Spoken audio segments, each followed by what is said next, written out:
ഒരാളെ മരണത്തിന് ശേഷം ആളെ പുനർജീവിപ്പിക്കുക എന്നുള്ളൊരു കൺസെപ്റ്റിനെ കുറിച്ച് കേട്ടിട്ടുണ്ടല്ലോ, അത് ശരിക്കും സത്യമാണ്? അതിൻ്റെ സയൻറ്റിഫിക്കലുള്ള പോസിബിലിറ്റീസ് എന്താ?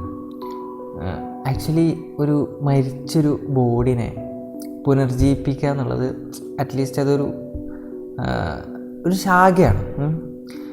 നമ്മളെ സയൻസ് പോലെ തന്നെ സയൻറ്റിഫിക്കലി നമുക്ക് ഫുള്ളായിട്ട് അങ്ങനെ സയൻസായി കണക്ക് കൂട്ടാൻ പറ്റില്ലെങ്കിലും സയൻസ് പോലെ തന്നെ ഒരു ശാഖയാണ്. ക്രയോണിക്സ് എന്നാണ് അതിനെ പറയാം. ക്രയോണിക്സ് എന്ന് പറഞ്ഞാൽ ക്രയോണിക്സും ഉണ്ട്, അതുപോലെ തന്നെ ക്രയോസ്ലീപ്പ് എന്ന് പറഞ്ഞിട്ട് രണ്ട് പരിപാടികളുണ്ട്. ഏകദേശം സെയിം ആണ്, പക്ഷേ ഡിഫറെൻ്റ് ആയിട്ടാണ് രണ്ടുള്ളത്. അപ്പോൾ ഫസ്റ്റ് ഞാൻ ക്രയോണിക്സിനെ കുറിച്ച് പറഞ്ഞുതരാം. ക്രയോണിക്സ് എന്ന് പറഞ്ഞാൽ ഒരാൾ നോർമലി ഡെത്ത് അല്ലെങ്കിൽ ഒരു ലീഗലി ഡെത്ത് ആയിട്ടുള്ള ഒരാളെ അയാൾ മരിച്ചതിന് ശേഷം ആ ബോഡി പെട്ടെന്ന് ഫ്രീസാക്കിയിട്ട് എടുത്തു വെക്കുകയാണ്. പിന്നീട് ഒരുപാട് കാലങ്ങൾക്ക് ശേഷം ഈ ബോഡിനെ പുനർജീവിപ്പിക്കുക എന്നുള്ളതാണ് കോൺസെപ്റ്റാണ് ഈ ക്രയോണിക്സിന് വരുന്നത്. ക്രയോസ്ലീപ്പ് എന്ന് പറഞ്ഞാൽ വേറൊരു രീതിയിലാണ് വരുന്നത്. അതായത് മരിക്കുകയല്ല ഇവിടെ ചെയ്യുന്നത്, പകരം ഒരുപാട് കാലത്തിന് അൺകോൺഷ്യസ് സ്റ്റേജിലേക്ക് പോയിട്ട് വീണ്ടും ഒരു ഉറക്കം പോലെ, ഡീപ്പായിട്ടുള്ള ഉറക്കം പോലെ ഒരുപാട് കാലത്തിന് ശേഷം അങ്ങനെ ഒരുപാട് കാലത്തിന് വേണ്ടിയിട്ട് ഉറങ്ങിയിട്ട് പിന്നെ അവിടുന്ന് എഴുന്നേറ്റ് പോരുക. അതായത് പിന്നീട് നോർമൽ ഇതിലേക്ക് വരിക, കോൺഷ്യസ് സ്റ്റേജിലേക്ക് വരിക. അങ്ങനത്തെ ഒരു രീതിയാണ് ഈ ക്രയോസ്ലീപ്പിനുള്ളത്. ഈ ക്രയോണിക്സിൽ തന്നെ അപ്പോൾ ഈ ഫ്രീസ് ചെയ്യുമ്പോൾ എങ്ങനെയാണ് ഫ്രീസ് ചെയ്യുന്നത്? ക്രയോണിക്സ് എന്ന് പറഞ്ഞാൽ അതിൽ ഫ്രീസ് ചെയ്യുന്ന രീതി എന്ന് പറഞ്ഞാൽ നമ്മൾ മരിച്ച് കുറഞ്ഞ ടൈമിൻ്റെ ഉള്ളിൽ ഈ ബോഡി ക്ലീൻ ചെയ്തിട്ട് ഇതിലേക്ക് നമ്മുടെ ശരീരത്തിലുള്ള ബ്ലഡ് ഫുൾ വലിച്ചെടുക്കും.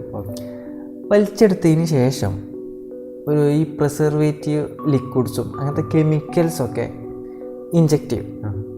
അതായത് ഈ എംബാമിങ് ചെയ്യുന്ന പോലെ. എംബാമിങ് എന്ന് പറഞ്ഞാൽ നമ്മൾ ഈ ഗൾഫിൽ നിന്നൊക്കെ മരിച്ചിട്ടുണ്ടെങ്കിൽ നാട്ടിൽ കൊണ്ടിരുന്നേക്കാട്ട് മുന്നേ ഒരു കെമിക്കൽ ട്രീറ്റ്മെൻറ്റ് ലൈക്ക്, അതായത് നമ്മുടെ ശരീരത്തിലുള്ള എല്ലാ ബ്ലഡും വലിച്ച് പുറത്ത് കളഞ്ഞിട്ട് പകരം നമ്മുടെ ഞരമ്പുകളിലേക്ക് ഇങ്ങനത്തെ പ്രിസർവേഷൻ ലിക്വിഡ്സും കെമിക്കൽസൊക്കെ ഇഞ്ചെക്റ്റ് ചെയ്ത് വെക്കുന്ന ഒരു രീതിയാണ്. അപ്പോൾ ഈ എംബാമിങ്ങിൻ്റെ ഒരു ഗുണം എന്ന് പറഞ്ഞാൽ പെട്ടെന്ന് ബോഡി അഴുകി പോവില്ല, ഡീകമ്പോസ് ആവില്ല. അപ്പോൾ അത് കുറേ ടൈം എടുക്കും. അപ്പോൾ അതിനാണ് മെയിനായിട്ട് എംബാമിങ് ചെയ്യുന്നത്. അപ്പോൾ ഇതുപോലെ എംബാമിങ് ചെയ്യും, ലൈക്ക് ഇതുപോലെ പ്രിസർവേറ്റീവ് ലിക്വിഡ്സ് ഇതാക്കും, നമ്മുടെ സെല്ലുകൾ നശിക്കുന്നതും അതല്ല അല്ലെങ്കിൽ ബോഡി അഴുകണമൊക്കെ തടയാനാണ് മെയിനായിട്ട് ഇത് ചെയ്യുന്നത്. ശേഷം ലിക്വിഡ് നൈട്രജൻ ഏതാണ്ട് -93 ഡിഗ്രി സെൽഷ്യസിലുള്ള ലിക്വിഡ് നൈട്രജനിൽ വലിയൊരു ടാങ്കിൽ ഈ ബോഡി മൊത്തം മുക്കി വെക്കും. അപ്പോൾ ഈ ലിക്വിഡ് നൈട്രജനിൽ മുക്കി വെക്കുമ്പോൾ ഈ സെൽസൊക്കെ നശിക്കും? ഇല്ല, അതിന് കറക്റ്റ് ഒരു അതിനാണ് ആ കറക്റ്റ് ഒരു -93 ഡിഗ്രിയിൽ വെക്കുന്നത്. അപ്പോൾ സെൽസ് നശിക്കാതെ കറക്റ്റ് നമുക്ക് കിട്ടും. അപ്പോൾ അത് പറയാനുള്ള മെയിൻ കാരണം നമ്മളെ അതായത് മാമത്തിൻ്റെ ഒക്കെ ബോഡി കിട്ടിക്കണല്ലോ. അപ്പോൾ അതൊന്നും കൂടുതൽ സെല്ലുകളൊന്നും നശിക്കാത്ത രീതിയിലാണ് കിട്ടിയിട്ടുള്ളത്. അപ്പോൾ അതുപോലെ തന്നെ നമ്മൾ സെല്ല് നശിക്കൂല. പിന്നെ നമുക്ക് കറക്റ്റ് എംബാമിങ് ചെയ്തിട്ടാണല്ലോ ഇതിലേക്ക് വെക്കണം. അപ്പോൾ നശിക്കാനുള്ള കാരണങ്ങൾ ഇല്ല, പോസിബിലിറ്റീസ് കുറവാണ്. പക്ഷേ അങ്ങനെയാണെങ്കിലും ഈ ഒരാൾ മരിക്കുകയാണെങ്കിൽ ആളെ സെല്ലുകൾ വിത്തിൻ അവേഴ്സ് എല്ലാ സെല്ലും ഡെഡാവും. അപ്പോൾ ഈ പുനർജീവിപ്പിക്കാൻ പറ്റുകയാണെങ്കിൽ തന്നെ ഈ സെല്ലുകളൊന്നും എന്താ പറയുക ജീവൻ ഉണ്ടാവില്ലല്ലോ. അപ്പോൾ അതെങ്ങനെയാണ് അപ്പോൾ ഇതാക്കി എടുക്കുക? അതാണ് ക്രയോണിക്സിലെ മറ്റൊരു നെഗറ്റീവ് എന്ന് പറഞ്ഞാൽ. അത് ക്രയോണിക്സ് എന്ന് പറഞ്ഞത് അതാണ് ഞാൻ ആദ്യം തന്നെ പറഞ്ഞത്, നമുക്ക് ശാസ്ത്രീയമാണ്, സയൻസ് ആണെന്ന് കറക്റ്റ് പറയാൻ പറ്റില്ല. കാരണം ഇതുവരെ ക്രയോണിക്സിൽ അതായത് പുനർജീവിപ്പിക്കാൻ പറ്റും എന്നുള്ള ഉറപ്പ് ആർക്കുമില്ല. ജസ്റ്റ് ആ ഒരു വിശ്വാസത്തിൻ്റെ പേരിലാണ് ആളുകൾ ഇതുപോലെ ബോഡി ഇങ്ങനെ പ്രിസർവ് ചെയ്ത് വെക്കുന്നത്. അത് ആക്ച്വലി ഇപ്പോൾ പ്രിസർവ് ചെയ്ത് വെക്കുന്നുണ്ട് ആൾക്കാർ. ഇഷ്ടംപോലെ കമ്പനീസ് ഇപ്പോഴുണ്ട്. ഏതാണ്ട് 400-ലേറെ പേരെ ലോകത്തിൽ പല ഭാഗങ്ങളായിട്ട് ഇതുപോലെ ഇത് ഫ്രീസ് ചെയ്ത് വെച്ചിട്ടുണ്ട്. അപ്പോൾ ഈ ഫ്രീസ് ചെയ്ത് വെച്ചിട്ടുള്ള ഈ ബോഡികൾ ഭാവിയിൽ ജീവിപ്പിക്കാൻ പറ്റും എന്നുള്ളത് യാതൊരു ഉറപ്പില്ല. അതിനെ പുനർജീവിപ്പിക്കാനുള്ള ഒരു ടെക്നോളജി ഇതുവരെ കണ്ടെത്തിയിട്ടില്ല. പക്ഷെ അതിനു വേണ്ടിയുള്ള പരീക്ഷണങ്ങൾ ഇപ്പോഴും നടന്നുകൊണ്ടിരിക്കണം. അതിനുള്ള ബോഡീസ് ആണ് പോസിബിലിറ്റീസ് കാണുന്നുണ്ട്. അത്ര പോസിബിലിറ്റീസ് കാണുന്നുണ്ട്, അത്ര മാത്രമേ ഉള്ളൂ. ഭാവിയിൽ ഇത് സക്സസ്ഫുൾ ആവും എന്നുള്ള കാര്യത്തിൽ യാതൊരു ഉറപ്പില്ല. അല്ല, സക്സസ്ഫുൾ ആവുകയാണെങ്കിൽ ചെയ്യുക എന്നുള്ള രീതിയിലാണ് ഇങ്ങനെ പ്രിസർവ് ചെയ്ത് വെക്കുന്നത്. അല്ല, ഇനിയിപ്പോൾ ഇൻ കേസ് അത് സക്സസ് ആയി അത് പോസിബിൾ ആവുകയാണെങ്കിൽ തന്നെ ആ ഒരു മരിച്ച ആളെ മെമ്മറീസൊക്കെ നമുക്ക് കിട്ടുകയുണ്ടാവില്ലല്ലോ. കാരണം ഈ ന്യൂറോൺസൊക്കെ എല്ലാം മരിച്ചു കഴിഞ്ഞാൽ അതും എല്ലാതും ഡെഡ് ആവുമല്ലോ. അപ്പോൾ ഈ പഴയ ഓർമ്മകൾ തന്നെ തിരിച്ചു കിട്ടൂലല്ലോ. അത് ക്രയോണിക്സിൽ മെയിനായിട്ട് മുന്നോട്ട് വെക്കുന്ന ആശയം എന്ന് പറഞ്ഞാൽ നമ്മുടെ പഴയ ഓർമ്മയും അതുപോലെ തന്നെ നമ്മൾ മരിച്ച ടൈമിലുള്ള ഒരു ബയോളജിക്കൽ ഇതില്ലേ, ഏജും ഇല്ലേ, അത് അതേപോലെ കിട്ടുന്ന രീതിയിലാണ് ക്രയോണിക്സ് എന്ന് ആ ഒരു കോൺസെപ്റ്റ് അവർ പറയണത്. അതായത് നമ്മളെ മരിക്കണക്കാട്ടി മുന്നേ ആ ജീവിതത്തിൽ കണ്ട എല്ലാ ഓർമ്മകളും അതുപോലെ കിട്ടുന്ന രീതിയിൽ വീണ്ടും പുനർജീവിപ്പിച്ചെടുക്കാം. അങ്ങനെയുള്ളൊരു കോൺസെപ്റ്റാണ് ഇതുള്ളത്. പക്ഷെ ഇത് പോസിബിൾ അല്ല, ഇതുവരെ അതിനുള്ളൊരു ഇത് ഇല്ല. അതായത് എക്സ്പെരിമെൻറ്റ്സ് നടക്കണുള്ളൂ. ഇതുവരെ സക്സസ്ഫുൾ ആയിട്ട് അത് നമ്മൾ ഇതായിട്ടില്ല. ആ ഓർമ്മയോട് കൂടെ ഒന്നും ഇതുവരെ ഒരാളെ നമുക്ക് പുനർജീവിപ്പിക്കാൻ പറ്റിയിട്ടില്ല. ഭാവിയിൽ മേ ബി പോസിബിൾ ആയേക്കാം, അത്ര മാത്രമേ ഉള്ളൂ. അപ്പോൾ ആ ഒരു രീതിയിലാണ് ക്രയോണിക്സ് എന്ന് പറഞ്ഞ ഒരു ഇത് പോകുന്നത്. അപ്പോൾ ഈ ക്രയോ സ്ലീപ്പ് എന്ന് പറഞ്ഞ കൺസെപ്റ്റ് എന്താണ്? അത് പറഞ്ഞ ഒരു എന്താ പറയുക, ആൾക്കാരെ ഉറക്കിക്കെടുത്തുന്ന ഒരു ലൈക്ക് കോമ സ്റ്റേജിൽ ഉറക്കിക്കെടുത്തുന്നത്.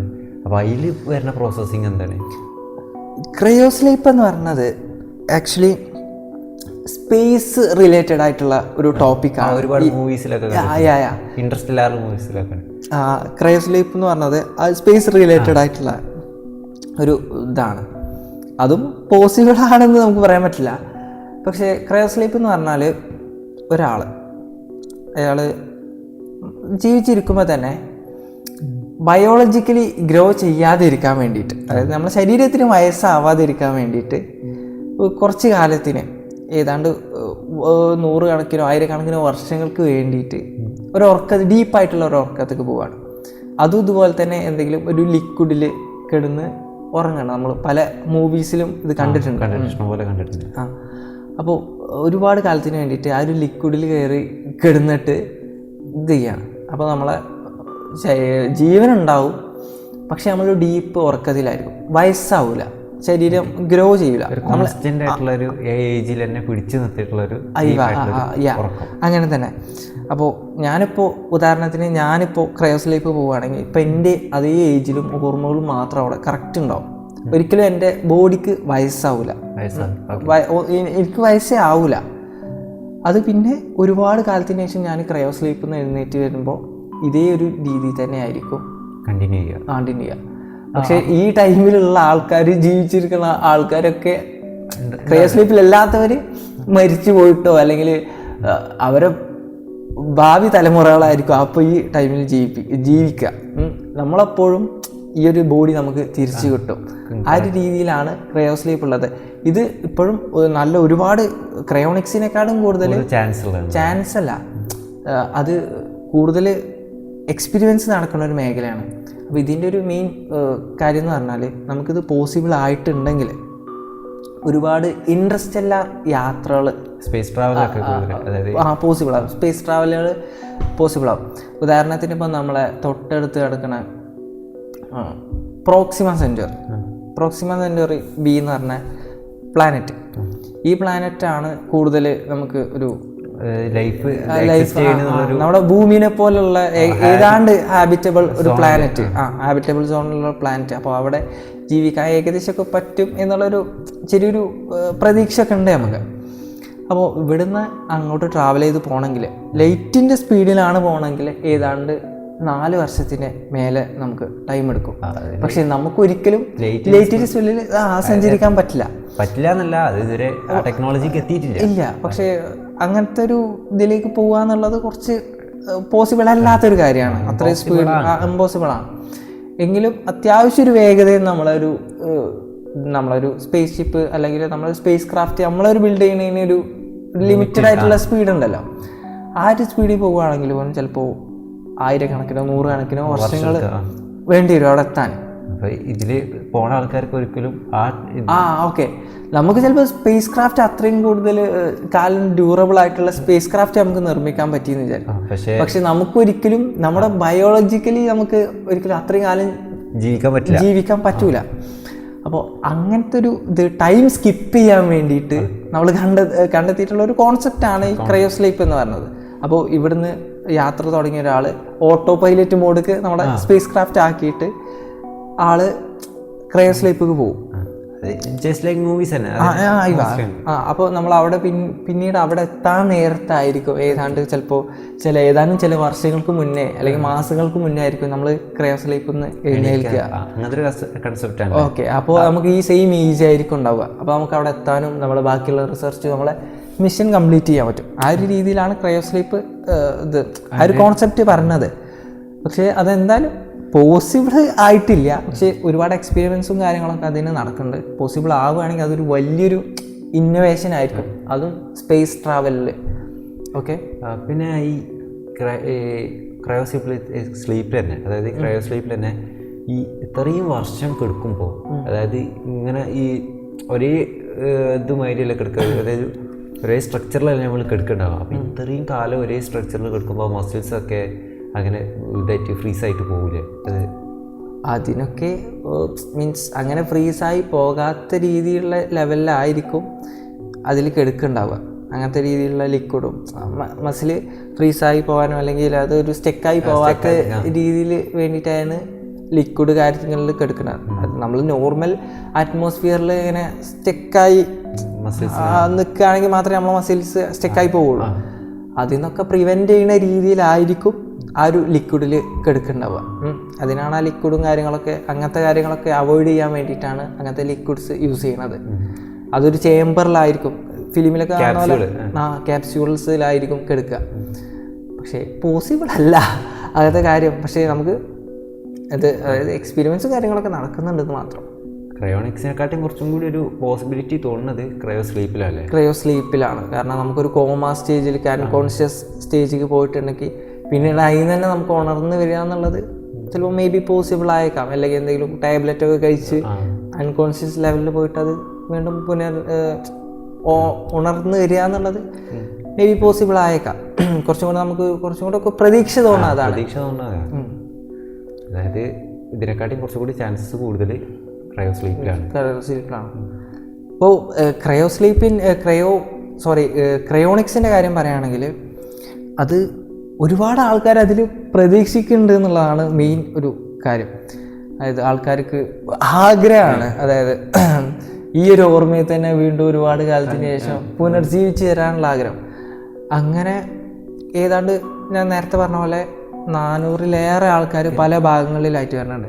പക്ഷേ ഇങ്ങനെ ക്രയോണിക്സിന് കോടികൾ ഇതുണ്ട്, എക്സ്പെൻസീവ് ആയിട്ടുള്ള ഒരു പ്രോസസ്സാണ്.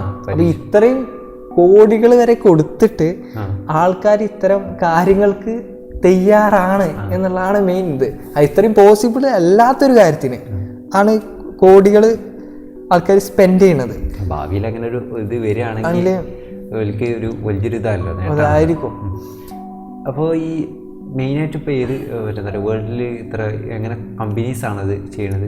ഏതാണ്ട് 3 കമ്പനിയോളം, കറക്റ്റ് നെയിം എനിക്ക് ഓർമ്മയില്ല, പക്ഷേ 3 കമ്പനീസ് ഇപ്പോൾ ഇങ്ങനെ ചെയ്യുന്നുണ്ട് ലോകത്തിലെ പല ഭാഗങ്ങളിൽ. US, അതുപോലെ വേറെ ഏതോ 2 രാജ്യങ്ങളിലും ഇതുപോലെ ചെയ്യുന്നുണ്ട്.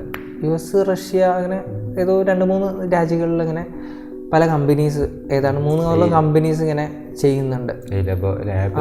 ലാബ്. പിന്നെ ഇത് ക്രയോണിക്സിനൊരു ഇതുണ്ട്, അതായത് നെഗറ്റീവ് കൂടെ ഉണ്ട്. അതായത് ക്രയോണിക്സ് പോസിബിൾ ആയ അതിനൊരു നെഗറ്റീവ് ഉണ്ട്. അതായത് ഇപ്പോൾ എങ്ങനെയാലും ക്രയോണിക്സിന് ഉള്ള ബോഡീസ് ഈ ഒരു കാലഘട്ടത്തിൽ ജീവിച്ച ആൾക്കാരായിരിക്കുമല്ലോ. ഇവർ എങ്ങനെയാലും ഒരുപാട് കാലത്തിന് ശേഷമായിരിക്കും പുനർജീവിക്കുക. അപ്പോൾ പുനർജീവിക്കുന്ന സമയത്ത് ആ ഒരു ടൈമിലുള്ള ടെക്നോളജിനേറ്റ്, അതായത് നമ്മൾ അപ്പോൾ പുനർജീവിക്കുകയാണെങ്കിൽ ആ ടൈമിൽ എൻറ്റയർലി വേർഡിൽ വ്യത്യാസം ഉണ്ടാവുമല്ലോ. അത് നമ്മളെ വേൾഡ് പറഞ്ഞാൽ സെക്കൻഡിനുള്ളിൽ അപ്ഡേറ്റ് ചെയ്തുകൊണ്ടിരിക്കുന്ന ഒരു ഇതാണ് സിറ്റുവേഷൻ ആണ് ഇപ്പോൾ ഉള്ളത്. പെട്ടെന്ന് ഇങ്ങനെ ഇന്നോവേറ്റീവ് ആയിക്കൊണ്ടിരിക്കുകയാണ്, പുതിയൊരു ഇതിലേക്ക് ഇങ്ങനെ പോയിക്കൊണ്ടിരിക്കുക. എല്ലാ കാര്യത്തിലും ടെക്നോളജി ആയാലും ബാക്കിയുള്ള എല്ലാ കാര്യത്തിലും എൻവിയോൺമെൻറ്റ് ആയാലും ഒക്കെ നമ്മളിങ്ങനെ മാറ്റിക്കൊണ്ടിരിക്കുകയാണ്. അപ്പോൾ ആ ഒരു കാലഘട്ടത്തേക്ക് പുനർജീവിക്കുന്ന സമയത്ത് ഈ ഒരു കാലഘട്ടത്തിൽ ജീവിച്ച ഒരാൾ പിന്നെ ആ ഒരു കാലഘട്ടത്തിൽ ജീവിക്കാൻ സ്ട്രഗിൾ ചെയ്യും, അത്യാവശ്യം സ്ട്രഗിൾ ചെയ്യും. പിന്നെ അതുപോലെ തന്നെ അറ്റ്മോസ്ഫിയറിലുള്ള ഓക്സിജൻ്റെയും മറ്റുള്ള അതായത് ഈ കാലഘട്ടത്തിലുള്ള അറ്റ്മോസ്ഫിയറിന് ഏറ്റവും ഇണങ്ങിയ ഒരാൾ ഭാവിയിൽ ഇനിയിപ്പോൾ ഇതിനെക്കാട്ടി മോശം അവസ്ഥ ആണെങ്കിലും അല്ലെങ്കിൽ ഇതിനെക്കാട്ടി കുറച്ചും കൂടി മെച്ചപ്പെട്ട അവസ്ഥയാണെങ്കിൽ മിക്കവാറും മോശം അവസ്ഥ ആവാനൊരു ചാൻസ്. അപ്പോൾ ആ അവസ്ഥയിൽ സർവൈവ് ചെയ്യാനുള്ള ചാൻസ് കുറച്ച് ബുദ്ധിമുട്ടായിരിക്കും. പിന്നെ നമുക്ക് പറയാൻ പറ്റില്ല, ഇത്രയും അതായത് ഇങ്ങനെ ഒരാളെ പുനർജീവിപ്പിച്ചെടുക്കാൻ പറ്റുമെങ്കിൽ ആ ഒരു എൻവിയോൺമെൻറ്റിൽ ജീവിക്കാൻ പറ്റുന്ന രീതിയിൽ ആ ബോഡിനെ ചേഞ്ച് ചെയ്തെടുക്കാനുള്ള മരുന്നും കാര്യങ്ങളും മേ ബി ആ ടൈമിൽ കണ്ടെത്താൻ ചാൻസ് ഉണ്ട്. അപ്പോൾ അത് ഫുള്ളായിട്ട് നമുക്ക് നെഗറ്റീവായിട്ട് പറയാൻ പറ്റില്ല. പക്ഷേ ആ ഒരു കാലഘട്ടത്തിൽ ജീവിച്ച് പോരുക, സർവൈവ് ചെയ്യുക എന്നുള്ളത് കുറച്ച് ചിലപ്പം ബുദ്ധിമുട്ടായിരിക്കാം. അങ്ങനെ ഒരുപാട് നെഗറ്റീവും ഈ ക്രയോണിക്സിന് നമ്മൾ മുന്നിൽ കാണുന്നുണ്ട്. പോസിബിൾ അല്ലാത്തൊരു കാര്യമാണെങ്കിലും നമുക്ക് നെഗറ്റീവും പറയാമല്ലോ. ഒരു തിയറിക്ക് അതിന് അല്ലെങ്കിൽ ഒരു കാര്യത്തിന് നമുക്ക് അതിൻ്റെ പോസിറ്റീവ് സൈഡും നെഗറ്റീവ് സൈഡും പറയാമല്ലോ. ശരി. അപ്പോൾ ഈ ജീവികൾ, അതായത് പണ്ട് ലൈക്ക് മാമത്തുകളൊക്കെ പുനർജീവിപ്പിക്കുക എന്നുള്ളൊരു കൺസെപ്റ്റ് ഇല്ല. ഇപ്പോൾ നടന്നുകൊണ്ടിരിക്കുകയാണ് അതിൻ്റെ പരീക്ഷണങ്ങൾ. അതായത് ഏതാനും വർഷങ്ങൾക്കുള്ളിൽ അത് എന്താ പറയുക പോസിബിളാവും, അതിനെ തിരിച്ചു കൊണ്ടിരുന്നൊക്കെ പറഞ്ഞു. അപ്പോൾ അതേമാതിരി ഹ്യൂമൻസിനെ ഭാവിയിൽ ഇതേമാതിരി ഒരു മരിച്ചുപോയ ഒരാളുടെ DNA വെച്ചിട്ട് വേറൊരാളുടെ DNA ചേഞ്ച് ചെയ്യാൻ പറ്റുമോ? DNA ചേഞ്ച് ചെയ്യാൻ മേ ബി പറ്റിയിരിക്കാം. പക്ഷേ ലീഗലി അത് ഒരു ഗവൺമെൻറ് നമുക്കത് അപ്രൂവ് ചെയ്യണമെന്നില്ല. അങ്ങനെ ഒരു പോസിബിളേ ഉള്ളൂ. അങ്ങനത്തെ ഒരു പ്രശ്നമേ നമുക്ക് മുന്നിലുള്ളൂ. അല്ലെങ്കിൽ ഇപ്പോൾ പല ജീവികളും ഇപ്പോൾ ഒരു വോൾഫിനെ അതുപോലെ അതായത് എഡിറ്റ് ചെയ്ത് ഉണ്ടാക്കിയല്ലോ, ജീൻ എഡിറ്റ് ചെയ്തല്ലോ. അപ്പോൾ അതുപോലെ മേ ബി ഈ കാലത്തുള്ളൊരു ഹ്യൂമൻ്റെ DNA എടുത്തിട്ട് ആ ഒരു ടൈമിൽ ഭാവിയിൽ ജീവിക്കുന്ന ഒരാളെ ഇതിൽ വെച്ച് അത് ചെയ്യാൻ പറ്റിയിരിക്കാം ഉറപ്പായിട്ടും. ഇങ്ങനെ ക്രയോണിക്സ് നമുക്ക് പോസിബിളാക്കി എടുക്കാൻ പറ്റിയാൽ, അപ്പോൾ അങ്ങനത്തെ അത്രയും ടെക്നോളജി ഡെവലപ്പ് ആയിട്ടുണ്ടെങ്കിൽ ഉറപ്പായിട്ടും ജീൻ എഡിറ്റ് ചെയ്യാം. പക്ഷേ ഒരു ഗവൺമെൻറ് അത് അംഗീകരിക്കണം എന്നില്ല. കാരണം വലിയൊരു മാറ്റാകാരം ഒരു മനുഷ്യനിൽ അത് ഉണ്ടാക്കുക. അപ്പോൾ ഒരു വലിയൊരു നെഗറ്റീവ് ഇമ്പാക്റ്റ് ഉണ്ടാകും ചാൻസ് ഉണ്ട്. അപ്പോൾ ഗവൺമെൻറ്റുകളൊന്നും അതൊരു ഇതാക്കിക്കൊള്ളണമെന്നില്ല. പക്ഷെ പോസിബിൾ ആയിരിക്കും. എങ്ങനെയായാലും നമുക്ക് അതിനുള്ള ചാൻസസ് കൂടുതലാണ്. അങ്ങനെ ഇപ്പോൾ ഈ ജീവികളൊക്കെ പുരാതനമായിട്ടുള്ള, അതായത് വംശനാശം സംഭവിച്ചു പോയ ജീവികളൊക്കെ കൊണ്ടുവരാൻ പറ്റുകയാണെങ്കിൽ ഒരിക്കലും തീർച്ചയായിട്ടും ഒരു മനുഷ്യനെ ഭാവിയിൽ കൊണ്ടുവരാൻ സുഖമായിട്ട് കൊണ്ടുവരാം. പക്ഷേ എനിക്ക് അപ്പോഴൊരു സംശയം എന്ന് വെച്ചാൽ ഈ ഭാവിയിലുള്ള ഇയാൾ എന്താ പറയുക, ഈ മരിച്ച ഒരാളെ DNA വെച്ചിട്ട് ഉണ്ടാക്കുന്ന ഒരാൾക്ക് ഇയാളെ ഓർമ്മകളും ഇതായിരിക്കണം, മെമ്മറീസ് ഒന്നും ആവണമെന്നില്ലല്ലോ. ഇല്ല, അത് രണ്ടും കൂടെ മിക്സ് ആയ ഒരു ടൈപ്പ് ആയിരിക്കാം വരിക. പിന്നെ നമ്മളെ ഓർമ്മകളും കാര്യങ്ങളൊക്കെ കൂടുതലും ബ്രെയിനിലാണല്ലോ സ്റ്റോർ ചെയ്തിട്ടുള്ളത് മിക്കവാറും. അത് ഓക്കെ. അപ്പം നമുക്ക് DNA ചേഞ്ച് ചെയ്യുമ്പോൾ ആ ഒരു സ്വഭാവം, ചെറിയൊരു ബോഡി സ്ട്രക്ചറും അങ്ങനത്തെ കാര്യങ്ങൾ മാത്രമേ നമുക്ക് കിട്ടുള്ളൂ, സാമ്യം ഉണ്ടാവുള്ളൂ. അച്ഛനമ്മമാരത് മക്കൾക്ക് കിട്ടുന്ന പോലെ, രണ്ട് ക്വാളിറ്റീസും കിട്ടും. അപ്പൊ അതേപോലെ ആയിരിക്കും മറ്റെന്താ പറയുക അത് കിട്ടുന്നുണ്ടാവുക. അല്ലാതെ ഓർമ്മകളും കാര്യങ്ങളൊന്നും DNA കൂടെ കിട്ടാനുള്ള ചാൻസസ് കുറവാണ്. അപ്പോൾ നമുക്ക് ബാക്കിയുള്ള ബോഡി സ്ട്രക്ചറും അങ്ങനത്തെ സ്വഭാവ ഗുണം അങ്ങനത്തെ സാമ്യതകളെ ഉണ്ടാവുള്ളൂ, അത്ര കാര്യങ്ങൾ ഉണ്ടാവുള്ളൂ. അപ്പോൾ ഈ ടോപ്പിക്കിനെ കുറിച്ച് ഇതിൽ കൂടുതലൊന്നും നമുക്ക് സംസാരിക്കാനില്ല. ക്രയോണിക്സ് എന്ന് പറഞ്ഞ ടോപ്പിക് എത്ര ഉള്ളൂ. അതുപോലെ തന്നെ ക്രയോ സ്ലീപ്പിലാണ് നമുക്ക് കൂടുതലും അതായത് കൂടുതൽ നമുക്കൊരു എന്താ പറയാ പ്രതീക്ഷയുള്ളതും അതിനെക്കുറിച്ച് അപ്ഡേറ്റ് വരുന്നതും ക്രയോ സ്ലീപ്പിനെ കുറിച്ചാണ്. അതാവുമ്പോൾ നമുക്ക് ഒരുപാട് ഗ്രഹങ്ങളെ കുറിച്ച് പഠിക്കാൻ പറ്റും. അങ്ങനെ ഒരുപാട് നമുക്ക് മുന്നിൽ സ്പേസിൻ്റെ ഒരു ലോകം തന്നെ നമുക്ക് തുറക്കാൻ പറ്റും. കാരണം നമുക്ക് ഒരു അത്രയും ദൂരത്തേക്ക് ഒരു സ്പേസ് ക്രാഫ്റ്റ് വിക്ഷേപിക്കുക എന്നുള്ളത് തന്നെ ഭയങ്കര ബുദ്ധിമുട്ടുള്ള കാര്യമാണ്. അതായത് ഇപ്പോഴും നമ്മൾ വിക്ഷേപിച്ചിട്ടുള്ള ഏറ്റവും ദൂരത്ത് നിൽക്കുന്നത് വോയേജർ 1 മാത്രമാണ്. വോയേജർ 1ഉം വോയേജർ 2 ഒക്കെയാണ്. അതും ഏതാണ്ട് ഒരു ലൈറ്റ് ഡേ പോലും കവർ ചെയ്തിട്ടില്ല. അതായത് ഒരു ലൈറ്റിന് ഒരു ദിവസം സഞ്ചരിക്കാൻ പറ്റുന്ന ദൂരം പോലും നമ്മുടെ ആ ഒരു സ്പേസ് ക്രാഫ്റ്റിന് സഞ്ചരിക്കാൻ പറ്റിയിട്ടില്ല. പറയുമ്പോൾ ആ ഒരു സ്പേസ് ക്രാഫ്റ്റിൻ്റെ സ്പീഡെന്ന് പറയുന്നത് സെക്കൻഡിൽ 17 കിലോമീറ്റേഴ്സാണ്. അപ്പോൾ ഈ 17 കിലോമീറ്റേഴ്സ് വേഗതയുള്ളത് നമ്മൾ ഒരു മണിക്കൂർക്ക് കൺവേർട്ട് ചെയ്യുമ്പോൾ 61,000 കിലോമീറ്റേഴ്സ്. 61,000 കിലോമീറ്റർ പറയുമ്പോൾ വലിയൊരു വേഗതയാണ്. അത് സെക്കൻഡിൽ 17 കിലോമീറ്റേഴ്സ് എന്ന് പറയുമ്പോൾ നമുക്ക് കണ്ണ് പോലും കാണാൻ പറ്റില്ല. ജസ്റ്റ് നമ്മളിങ്ങനെ നോക്കി നിൽക്കുകയാണെങ്കിൽ മുന്നിൽ കൂടെ ഒരു ജസ്റ്റ് ഒരു സാധനം ഒരു മിന്നായം പോലെ പാസ് ചെയ്യണമെങ്കിൽ നമുക്ക് കാണാൻ പറ്റും. എന്നാലും അത് സ്പേസ് ടൈമിൽ ഒന്നുമല്ല. അല്ല, അതായത് സ്പേസ് ടൈമിലല്ല, സ്പേസിന്റെ ആ ഒരു ദൂരത്തിൽ ആ ഒരു സ്പീഡ് ഒന്നുമല്ല. ലൈറ്റിന്റെ സ്പീഡ് പോലും ഒന്നുമല്ല. അത്രയും സെക്കൻഡിൽ 3 ലക്ഷം കിലോമീറ്റേഴ്സ് സഞ്ചരിക്കുന്ന ലൈറ്റിന്റെ സ്പീഡ് പോലും സ്പേസിൽ ഒന്നുമല്ല. എന്താ പറയാ, ഹാബിറ്റബിൾ സോണിൽ പ്രോക്സിമേക്ക് എത്താൻ തന്നെ 4 വർഷം വേണം. അത്രയൊന്നും ചിന്തിക്കണ്ട. നമ്മുടെ സൂര്യന് ഭൂമിയിൽ എത്തണമെങ്കിൽ 8 മിനിറ്റ് വേണം. ലൈറ്റിന്റെ ആ സ്പീഡിൽ 8 മിനിറ്റ് വേണം. അപ്പോൾ സ്പേസ് എത്രപ്പോലും വാസ്റ്റ് ആണ് എന്നുള്ള ആ ഒരു യാഥാർത്ഥ്യം നമ്മൾ മനസ്സിലാക്കണം.